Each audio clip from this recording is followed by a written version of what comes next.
la presse, nous avons tenu une nouvelle réunion de suivi de la crise énergétique. Vous savez, l'activité du gouvernement est largement consacrée aux effets de cette guerre au Moyen-Orient sur nos structures économiques, sur nos sujets militaires. Les travaux ont commencé d'ailleurs en commission de la défense sur notre loi de programmation militaire, sur évidemment la situation et l'impact en matière de finances publiques. Les ministres ce matin ont mené des réunions ad hoc sur évidemment l'impact que la guerre a directement sur nos structures macroéconomiques. L'objet de cette réunion cet après-midi, c'était évidemment de préparer le plan d'accompagnement de nos concitoyennes et de nos concitoyens qui souffrent beaucoup, on le sait tous, de l'augmentation des prix du carburant. On a décidé de faire des aides mensualisées, ciblées. On refuse toute forme de logique de chèques généraux ou de baisse massive de taxes. Déjà parce que malheureusement, on l'a déjà fait dans le passé et on sait très très bien que ça a un effet épouvantable pour nos finances publiques. Une partie d'ailleurs de notre déficit d'aujourd'hui s'explique en raison de cela, que d'autres pays l'ont fait. Je pense à la Pologne notamment sur la baisse de la TVA et qu'on voit bien au fond la solution, elle est davantage dans du sur-mesure, dans un accompagnement spécifique. Mais enfin, pour que celui-ci soit efficace, il faut qu'il soit vivant, adapté, mis à jour en fonction évidemment des situations que nous pouvons connaître ici ou là. Aussi, j'ai donné mandat aux différents ministres de préparer différents plans de soutien pour le mois de mai. Certains vont être reconduits, d'autres vont être améliorés et enfin, certains publics vont être nouvellement accompagnés. Évidemment, la situation géopolitique explique aussi la variation des prix. On n'a pas une crise de volume en tant que telle, on n'a pas une crise d'accès aux hydrocarbures, on a bien une crise d'une inflation importée liée à la volatilité des prix et aussi à l'irrationalité, il faut bien le reconnaître, des acteurs de cette guerre. Et donc, au fond, on vous propose des choses cet après-midi. On forme tous le vœu que les discussions, évidemment, qui sont en cours, puissent ramener à une ouverture de la circulation maritime sur les détroits d'Ormuz. Mais enfin, on se doit de préparer l'ensemble des scénarios, y compris les scénarios les plus dégradés, sachant évidemment que si la situation devait s'améliorer, ce n'est pas le problème le plus difficile à régler. Si je rentre dans le détail, les ministres ont donc reçu mandat d'améliorer et de prolonger les plans d'activité, de soutien à l'activité, parce que c'est aussi ça la philosophie de ce que nous cherchons à faire, de faire en sorte que notre croissance tienne bon et que certains métiers qui sont particulièrement dépendants des hydrocarbures ne soient pas affectés. C'est particulièrement clair et évident, par exemple, pour nos pêcheurs. Donc vous savez au fond que la situation est parfois très difficile dans la mesure où, en fonction du prix des hydrocarbures, donc que pour seule décision de sortir en mer ou ne pas sortir. Et en fonction d'ailleurs des typologies de pêche ou des régions de pêche, les choses sont plus ou moins difficiles pour eux. En tout cas, on a tenté d'y répondre pour le mois d'avril. L'objectif pour le gouvernement est de prolonger l'aide. Elle était de 20 centimes par litre. On va la mener entre 30 et 35 centimes d'euros par litre, avec une discussion qui va se poursuivre avec la Commission européenne, puisque nous sommes dans un cadre particulièrement rigide, mais sur lequel des discussions sont actuellement en cours. Et je remercie d'ailleurs l'ensemble des réseaux de diplomates et des services de l'État qui ont mené les discussions avec la Commission européenne.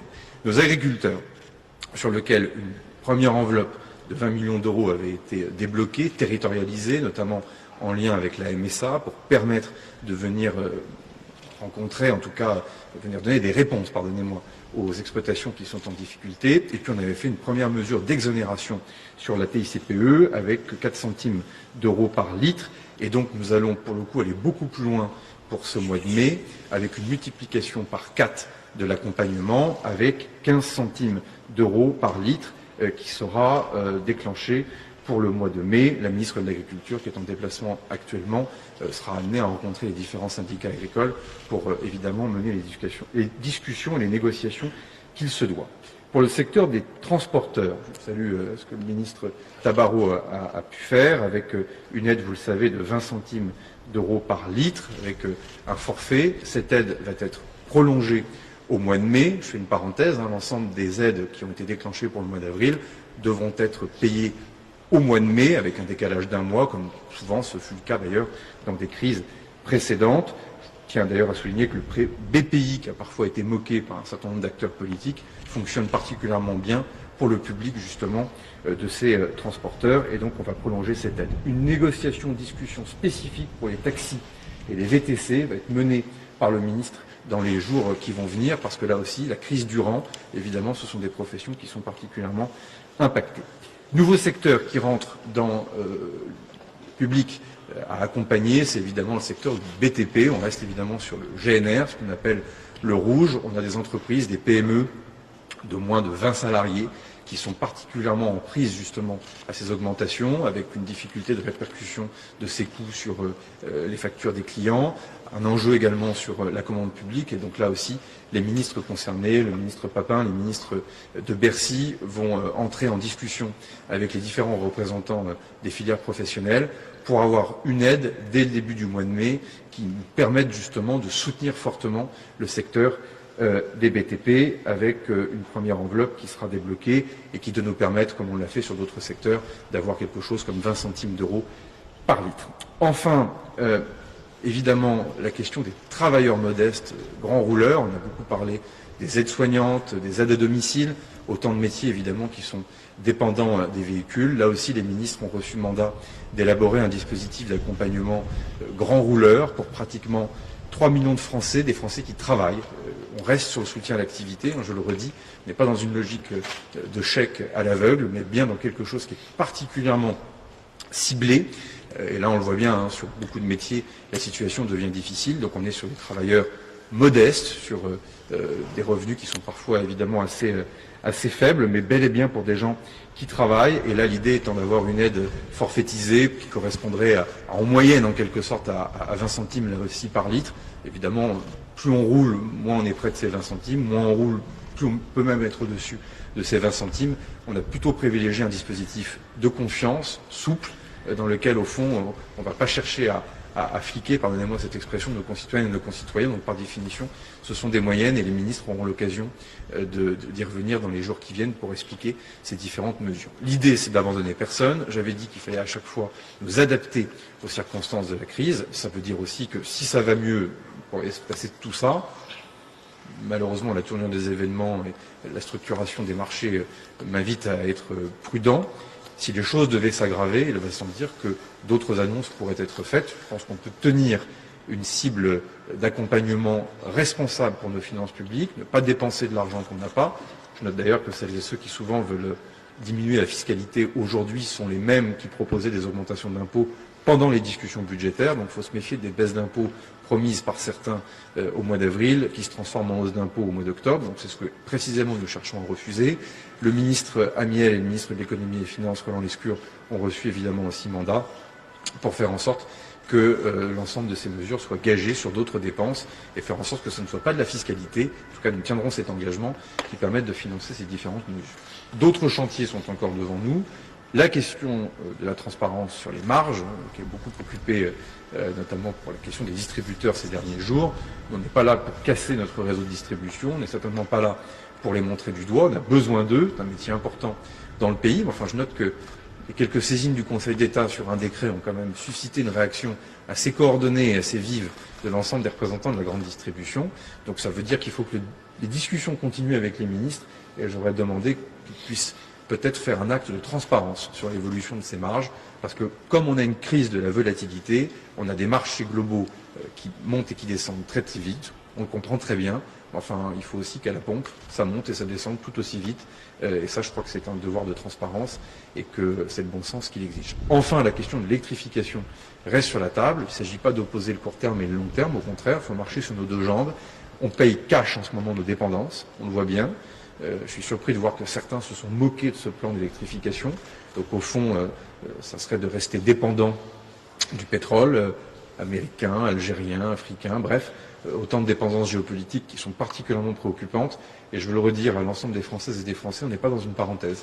La guerre en Ukraine ouverte en 2022 nous a plongé dans une géopolitique complètement différente qui malheureusement va durer et sur lequel l'énergie est un des moyens de mener une guerre hybride. Et donc la vraie question, c'est est-ce qu'on continue de s'exposer à ces guerres hybrides ou au contraire est-ce qu'on décide de traiter cette dépendance? Ça ne se fera pas du jour au lendemain. Je l'avais dit ici même dans cette cour de Matignon, il n'est pas question de faire la morale aux Français, de leur expliquer comment il faut qu'ils vivent. Néanmoins, c'est de la responsabilité des pouvoirs publics que de dire que là où il y a d'autres solutions, notamment grâce à l'électricité liée à notre parc nucléaire, ce qui est aussi une des différences avec les pays qui nous entourent, eh ben, il faut qu'on arrive à emmener cet avantage français beaucoup plus loin dans notre consommation. On a bien fait de prendre les décisions que nous avons prises sur la programmation pluriannuelle pour l'énergie, celles et ceux aussi qui s'y sont opposés de manière un peu caricaturale aujourd'hui, à mon avis, manque d'arguments. Et donc, il faut continuer sur une stratégie complète pour la consommation. Néanmoins, on comprend très très bien l'urgence. Donc, pas de mesures générales indiscriminées, non financées, non finançables. Ça serait, à mon avis, une faute. Et je ne tiens pas à ce que le gouvernement aille dans cette voie, vous le savez depuis le début. En même temps, il n'est pas question pour nous d'abandonner celles et ceux qui font vivre et travailler le pays et qui concourent à des pans entiers de l'activité dont on a besoin et qui participent à notre souveraineté. J'y reviens pas, mais pêche, agriculture en sont évidemment de bons exemples. Voilà, je remercie les ministres évidemment qui m'entourent pour le travail qu'ils ont accompli et qu'ils vont continuer d'accomplir en lien avec les différents partenaires. Les collectivités locales ont commencé pour certaines d'entre elles aussi à développer des aides. Je ne peux que les y encourager puisque on a beaucoup parlé de cagnotte ou de surplus. Je crois que là aussi, encore un débat bien français. Nous avons le secret, puisqu'au fond, il n'y a pas de cagnotte, il n'y a pas de surplus. Tout juste 170 millions d'euros, lesquels vont pas tarder à disparaître, parce qu'évidemment, avec les mesures que nous venons d'annoncer, les choses vont aller très très vite. Et en plus, sur ces 170 millions d'euros, de mémoire, Monsieur le Ministre, 80 millions d'euros vont pour l'État et tout le reste va pour la sécurité sociale et pour les collectivités locales. Donc là aussi, on a encore essuyé un débat bien français dont nous avons le secret, mais ainsi va l'être. Avez-vous des questions ? Oui, tout à fait. Bonjour Monsieur le Premier ministre, bonjour messieurs, dames. Une question sur les gros rouleurs, puisque vous annoncez un nouveau dispositif. Concrètement, vous avez parlé des infirmiers, des aides à domicile. Qui pourrait en bénéficier? Est-ce que ça peut aussi être ouvert à des artisans, à des Français tout simplement, qui font beaucoup de trajets pour aller travailler? Est-ce qu'il y aura pour cela un critère kilométrique? Et puis, est-ce que vous avez une idée du nombre de Français qui pourraient bénéficier de ce dispositif? Et est-ce qu'il y aura un seuil au niveau du revenu également? Merci beaucoup. Oui, alors les ministres vont préciser tout ça. Moi, je souhaite que le dispositif puisse s'adresser au moins à 3 millions de Français, 2,9 pour être précis. Il y aura bien effectivement des conditions de kilomètres. Enfin, ils sont assez bas parce que très vite, notamment en milieu rural, on devient grand rouleur assez rapidement. Il faut effectivement avoir une voiture et on va le conditionner effectivement sur des gammes de revenus, mais qui seront précisées notamment par les ministres Amiel et Bréjon dans les heures qui vont venir. Bonjour Monsieur le Premier ministre, vous annoncez donc ce soir la prolongation des nouvelles aides, la mise en place de nouvelles. Ce matin, le gouvernement a préparé les esprits concernant les économies à venir cette année, 6 milliards d'euros pour compenser le coût de la guerre au Moyen-Orient, respecter les 5% de déficit. Question Monsieur le Premier ministre, où est-ce que le gouvernement va couper, va geler des crédits pour faire des économies? Et Monsieur le Premier ministre, est-ce que vous vous engagez dans le cadre de ces économies à trouver de sanctuariser le budget de certains ministères? Il est trop tôt pour le dire. Ce matin, c'était le moment de l'alerte et du diagnostic, qui a permis quand même aussi de rappeler au débat public français qu'il y a seulement 15 jours, on parlait de cagnotte et d'enrichissement de l'État, en racontant n'importe quoi. Et évidemment, gueule de bois, on s'aperçoit que tout ça a un impact sur la charge de la dette, parce que au moins 10% de notre stock de dette est connecté à l'inflation. On ne peut pas déconnecter cela de l'inflation. On découvre évidemment des prévisions de croissance qui sont revues raisonnablement à la baisse. On s'aperçoit que l'activité des forces armées sur le Moyen-Orient, patrouille de Rafale, la mobilisation de notre marine nationale va avoir un surcoût. Et donc tout d'un coup, on est passé d'un extrême à l'autre, comme d'habitude, souvent dans le débat politique français, de la cagnotte qui n'existait pas à désormais comment on va faire des coupes à l'aveugle. Bon, il n'est pas question de coupe à l'aveugle. Les ministres vont tenir un cycle de réunion dans lequel effectivement les mesures de gel vont être privilégiées, parce que on ne sait pas combien de temps va durer cette guerre, donc je ne veux pas non plus inutilement venir abîmer l'activité de certains ministères si derrière on peut retrouver des marges de manœuvre et donc être capable de dégeler. Mais à l'inverse, si la situation devait s'aggraver, il faudra être capable de faire des annulations massives.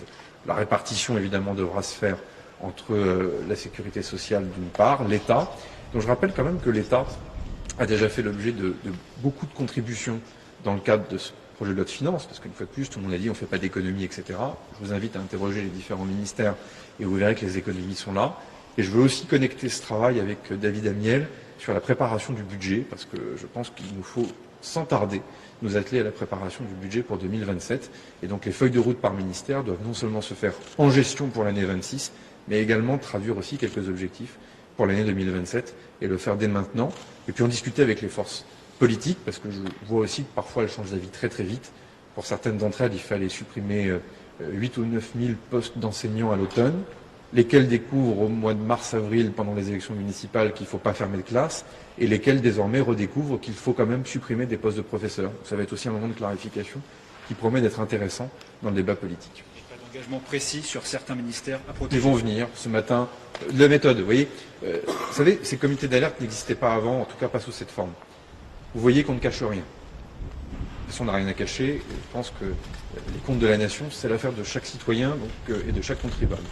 Donc ce matin, on a objectivé.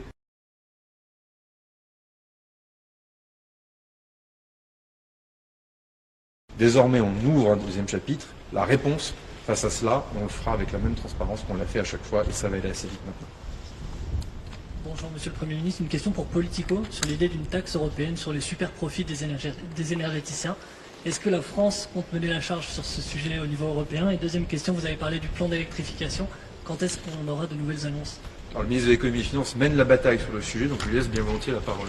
Non, mais il y a deux sujets sur les taxes européennes. Il y a la taxe dite sur les super profits. Il y avait eu un certain nombre de dispositifs qui avaient été étudiés par la Commission européenne en 2022-2024. Donc on leur a demandé de réactualiser ce dossier. J'ai rencontré la semaine dernière ce qu'on appelle les O6, les gros pays européens qui se sont mis d'accord pour insister auprès de la Commission européenne sur ce sujet. Il y a un autre sujet aussi, c'est les marges des raffineurs. Vous savez qu'elles sont plus difficiles à évaluer. On a demandé aussi à la Commission européenne de s'assurer que la concurrence dans les raffineries est aussi forte que dans la distribution, je vais le dire comme ça. Et sur l'électrification, la feuille de route continue. Pour moi, l'urgence désormais, c'est de réussir la territorialisation, parce qu'au fond, on voit bien qu'on a une planification à la fois qui doit être assez jacobine, si j'ose dire. C'est au gouvernement et à l'État de rentrer en discussion avec, par exemple, les grands constructeurs automobiles, un certain nombre de filières, et en même temps la réussite du plan, parce qu'on est plus complètement dans la France des années 60-70, une république qui est décentralisée, c'est être capable aussi de réussir cette territorialisation. Donc là, pour le coup, on va rentrer aussi en discussion approfondie et poussée avec les collectivités territoriales, voire celles qui sont prêtes à aller plus loin et avancer très très vite. Et de fait, pour moi, c'est une priorité absolue que de réussir cette électrification. J'ajoute d'ailleurs ce qui a été dit l'autre jour sur l'électrification, par exemple, pour les 50 000 voitures, pour les Français qui travaillent. Vous voyez bien que sur les aides soignantes ou les aides à domicile, pour reprendre un exemple très précis, il faut qu'on soit capable de marcher sur nos deux jambes. À la fois de déclencher l'aide d'urgence pour leur permettre d'avoir un soulagement de trésorerie dans les semaines que nous vivons là, et en même temps de se dire que dans les années qui viennent, pour ne pas dire dans les 2 ans qui viennent, être capable de se dire que ce sont des publics, des professions qui peuvent être prioritaires pour évidemment ces véhicules électriques. Encore faut-il que les territoires en question s'emparent du sujet des bornes de recharge, parce que pour le coup, ça fait belle lurette que c'est un sujet qui est confié aux élus locaux et pas à l'État. Donc c'est le moment de coordination que nous faisons. Pour moi, c'est une urgence absolue, ça ne peut pas attendre la présidentielle.